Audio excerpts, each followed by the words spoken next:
Halo, saya Muhammad Robi Termawan. Halo, nama saya Ibnu. Saya akan mengerjakan tugas studi kelayakan dari Bu Rizky ke UPN Veteran Jawa Timur. This is love, every touch, boy, you got my heart. And can't nobody make me feel like you do, boy, like you do.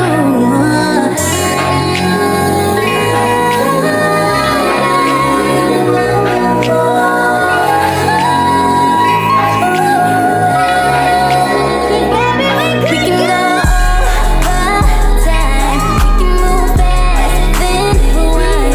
When you put your body on mine and collide.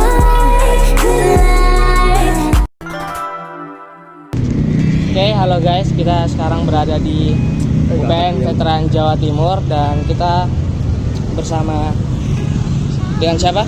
Perkenalkan, sebelumnya nama aku Ira Sukma Yuliawati, biasa dipanggil Ira. Oh, fakultasnya fakultas apa? Dari Fakultas Ekonomi dan Bisnis, Jurusannya? dari jurusan akuntansi. Sekarang udah di semester berapa? Aku sekarang semester 5. Nah, jadi kita tuh dari Unitomo, kita tuh punya tugas tentang aspek keuangan dan ekonomi. Kita ada 2 pertanyaan nih. Mungkin pertanyaan pertama akan ditanyakan sama saya dan pertanyaan kedua akan ditanyakan sama teman saya. Jadi pertanyaan pertama itu apa yang kamu ketahui dari payback method, average accounting rate of return, present value method, internal rate of return, dan bagaimana kelemahan dan kelebihan masing-masing metode itu. Oke, untuk yang pertama, payback method atau payback period merupakan jangka waktu yang diperlukan untuk memulihkan modal awal bisnis. Nah, pemilik bisnis akan lebih menyukai payback period yang memiliki waktu yang singkat. Nah, untuk kelemahannya sendiri yaitu mengabaikan nilai waktu dari uang. Kemudian kelebihannya yaitu memberikan solusi yang cepat bagi manajer untuk memperkirakan periode pengembalian modal. Kemudian untuk metode average rate of return atau ARR, yaitu metode penilaian investasi. Average rate of return ini menilai seberapa besar keuntungan dari sebuah investasi. Untuk kelemahannya yaitu terlalu memfokuskan pada nominal laba akuntansi dengan mengabaikan aliran arus kas dari investasi yang dijalankan. Nah, untuk kelebihannya itu mudah dimengerti, sangat sederhana, cukup dengan melihat laporan laba rugi perusahaan.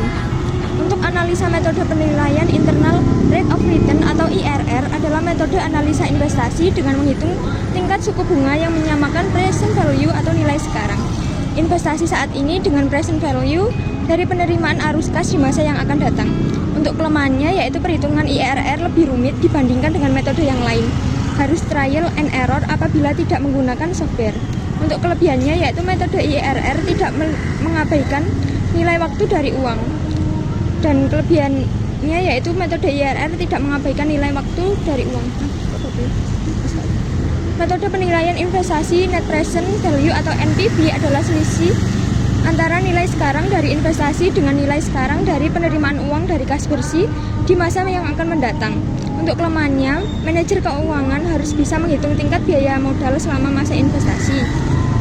Untuk kelebihannya, nilai waktu dari uang turut diperhitungkan. Nah, pertanyaan keduanya gimana? Buat pertanyaan kedua ya.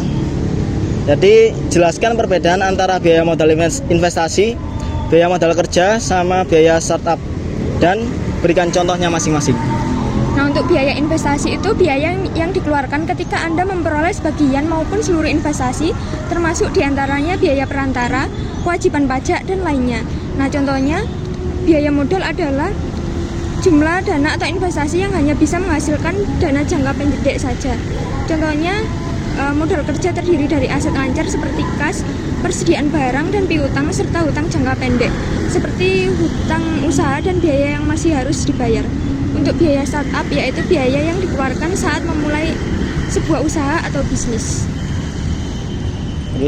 Oke, terima kasih.